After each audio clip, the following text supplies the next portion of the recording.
This is Lisa, and I'm here for a little small talk today with Paul Golin, who is the Associate Executive Director for the Jewish Outreach Institute out of New York. Thanks for being with us, Paul. Thanks for having me. So maybe you could start by telling us a little bit about the Jewish Outreach Institute and what kind of work you do. Sure. The Jewish Outreach Institute is a national independent organization that works to make a more inclusive and welcoming Jewish community. So the bulk of our work is with other Jewish organizations like synagogues across denominations, Jewish community centers, to help them reach folks who are currently on the periphery of Jewish life. And when we do see a need in the community, though, we also create our own original programming. For example, we created the Mother Circle, which is a program for women who are not Jewish that are raising Jewish children. And part of it is an 8-month educational course, which is free to participants. And we've graduated over 1,000 women from that 8-month course. And we can see how incredibly transformative it is in their families. So that's one program that we created. And I think it's helped raise the profile of women who aren't Jewish that are raising Jewish children, who are, in our opinion, very much unsung heroes in the Jewish community.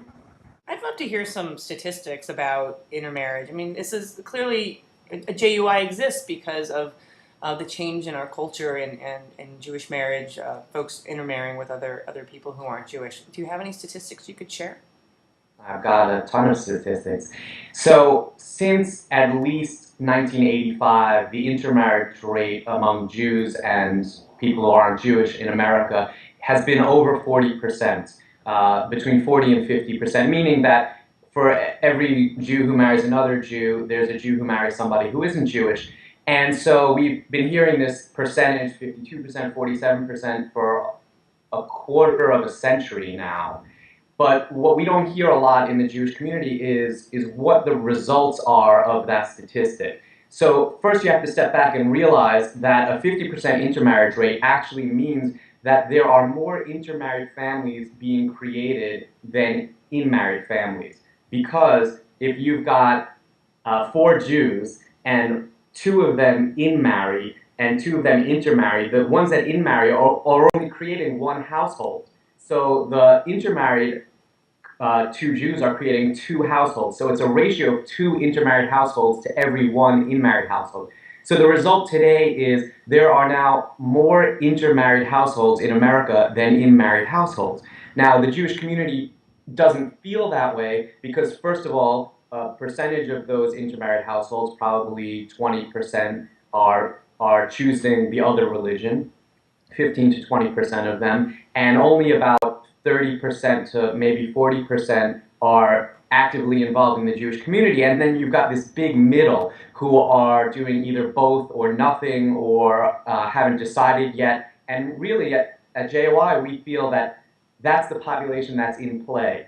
And if we can let them know that there is a Jewish community that, first of all, has meaning for them, is going to make their life more meaningful and valuable, and that we want them and we want their participation, I think that more would join us. I think the big challenge is that there's still a lot of ambiguity on the part of the Jewish community to really welcome people in and recognize that the Jewish community doesn't require you to be born into it anymore. The real issue going on is the concern that interfaith families aren't going to create Jewish households. And what the Jewish community needs to understand is that there are literally hundreds of thousands of people who are not Jewish who are helping to raise Jewish children. And we need to raise their profile and encourage them and support the work that they're doing in their own homes.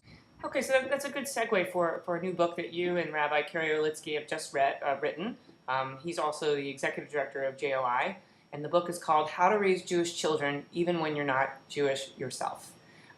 You both have worked for years with thousands of intermarried families who want a connection to Jewish life. Maybe tell us a little bit about the book and what you hope intermarried families will glean from it.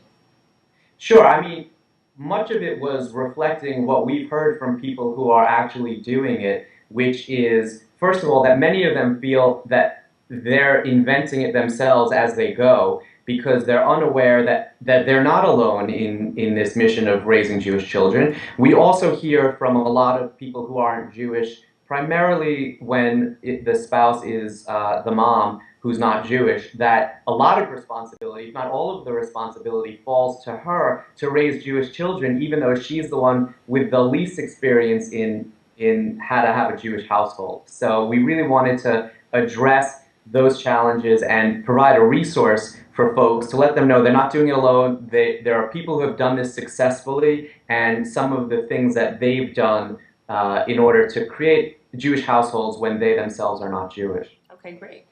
So back to something you were saying earlier that just fascinates me was the article that you had written called "Who's a Jew? Redefining Jewish Identity for the 21st Century," and you write about how this question, "Who is a Jew?" has changed over time. I didn't even know that in biblical times it was the patrilineal descent that determined whether you were Jewish or not, and that's not what some branches of Judaism say today. But in the 1980s, the Reform movement changed the game and accepted Jewish identity through either parent, and that decision has really enabled hundreds of thousands of Jews to call themselves Jewish.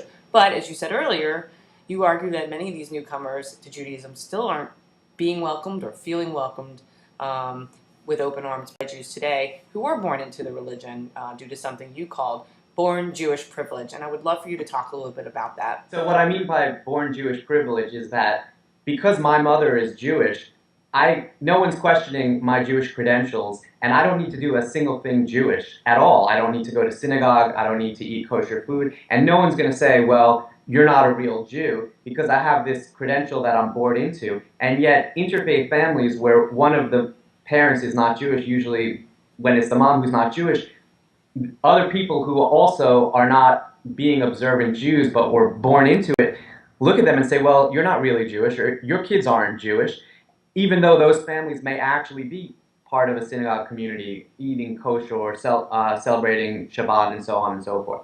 So we have to get over Jewish privilege, but the bigger point is that this idea of Jewish tribalism is that I don't believe is going to survive past the 21st century, because today we're picking and choosing which tribes we belong to. And so while it's very comfortable for Jews who are born into it to just know that this is that this makes them Jewish for the rest of their lives and they don't actually need to do anything, today you actually need to do something to be Jewish. And I think that's going to increase. Okay, so what does JOI recommend that people can do to make people feel welcome, to stop that sort of pervasive attitude?